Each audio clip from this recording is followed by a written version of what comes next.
আৰু মাত্ৰ পৰীক্ষালৈ এমাহমান আছে। এতিয়াওতো একো হোৱা নাই। এতিয়া মই কি কৰিম? এইখিনি সময়ত মানে এই এমাহমান পঢ়ি পৰীক্ষাত পাছ কৰা সম্ভৱনে?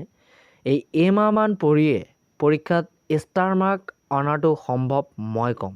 কাৰণ পৰীক্ষালৈ এটা দিন থকা মানে বহুত দিন। 24 ঘণ্টামান থকা মানে 24 বছৰ থকা। এঘণ্টামান থকা মানে বছৰ থকা। এনেকৈ যদি ধৰি লোৱা তেন্তে এইমান হিচাপ কৰাচোন কিমান বছৰ কিমান ঘণ্টা হয়।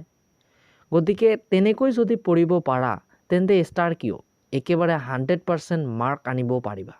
তোমাৰ 100ৰ ভিতৰত 100এ পাৰিবা প্ৰতিটো ছাবজেক্টত। কিন্তু ধৰিব লাগিব কেনেকৈ যে পৰীক্ষালৈ আৰু বহুত দিন আছে। সেইবুলি এনেকৈ নধৰিবা যে পৰীক্ষালৈ বহুত দিন আছে মই এতিয়া শুই বহি থাকোঁ। হ'ব, বহুত দিন আছে।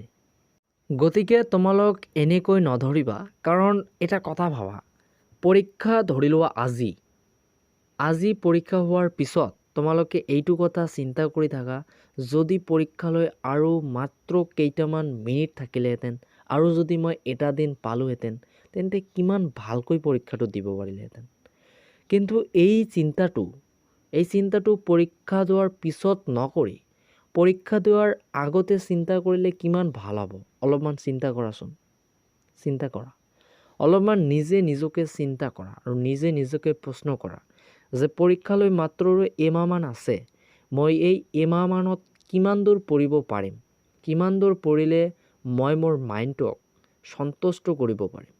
মই মোৰ নিজকে এটা ভাল কেৰিয়াৰ দিব পাৰিম এই এমাহমান পঢ়িলে। গতিকে ছাত্ৰ ছাত্ৰীসকল মই তোমালোকক এইটোৱে ক'ম, এই এমাহমান সময় যদিও আছে তথাপিও তোমাৰ হাতত বহু সময় আছে।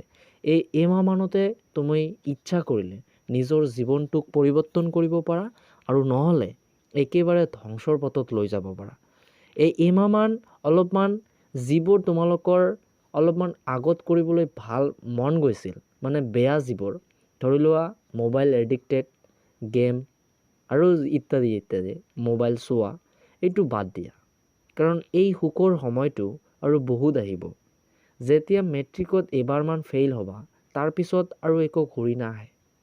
যদি মেট্ৰিকত বেয়া ৰিজাল্ট কৰা সকলোৱে কিবা কিবি ক'ব, সেইবোৰ কথা তোমাৰ মনত সহিব নোৱাৰিব। কাৰণ এই দুনিয়াটো এনেকুৱা, এই পৃথিৱীখন এনেকুৱা, এই বিশ্ব ব্ৰহ্মাণ্ড যে আছে সকলোৱে মানে তোমাক এনেকুৱা কথা ক'ব যিবোৰ তুমি নিজে মনৰ ভিতৰৰ পৰা ভাঙি পৰিবা। গতিকে এইবোৰ কথা নাভাবি মই তোমালোকক এইটো কথাই ক'ম, এই এমাহমান যদিও আছে বহুত সময় আছে তোমাৰ হাতত।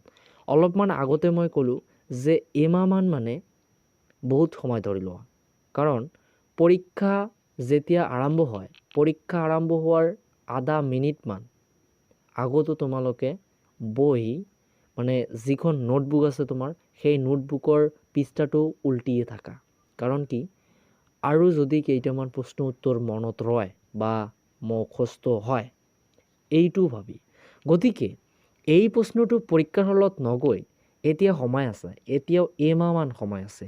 1 মাহ, ঠিক আছে, 30 দিন সময় আছে। গতিকে এই 30 দিনতে তুমি ইচ্ছা কৰিলে নিজৰ জীৱনটোক বদলি কৰিব পাৰিবা।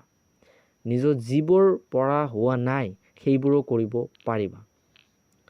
কি এনেকুৱা কথা আছে তোমাৰ নোট হোৱা নাই? হ'ব, কিন্তু হ'ব কৰিলে নহ'ব, হ'ব লাগিবই। হ'ব লাগিবই মানে লাগিবই।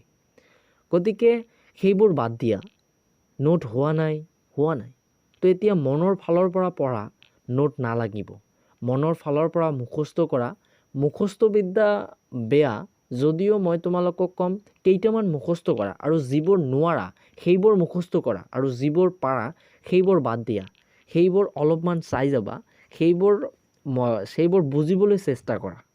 বুজিলে হৈ গ'ল, সেইবোৰ তোমালোকে লিখিব পাৰিবা। কাৰণ সেইটো তুমি জানাই আৰু যিটো নাজানা সেইটো মুখস্থ বিদ্যাই উপায় নাই তোমাৰ। যিহেতু এতিয়া এমাহমান সময় আছে, এমাহমানত কোনটো কি কৰিবা, এমাহমানত এটা ৰুটিন বনাই ল'বা আৰু প্ৰতিটো ছাবজেক্টক সঠিক সময় দিবলৈ চেষ্টা কৰিবা, নহ'লে মহা বিপদত পৰিবা। ঠিক আছে?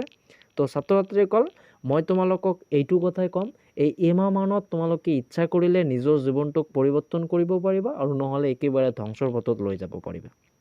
গতিকে এই এমাহ মান হিচাপত বহুত সময় আৰু ক'বলৈ গ'লে সময়ে নাই, তথাপিও যদিও হোৱা নাই, আৰু মই এটা কথা কৈ দিওঁ, শেষ ভাল হ'লে সকলোবোৰ ভাল হয়। গতিকে এইটো যিটো তোমাৰ শেষ টাইম, সেই সময়ত অলপমান চেষ্টা কৰি দেখা কি হয়।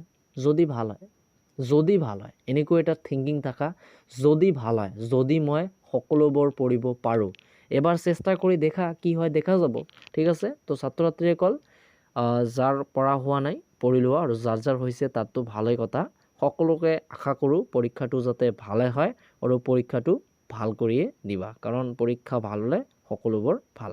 আকৌ এইটো নকৰিবা যে মনক খিচি বহি পঢ়াত নবহিবা।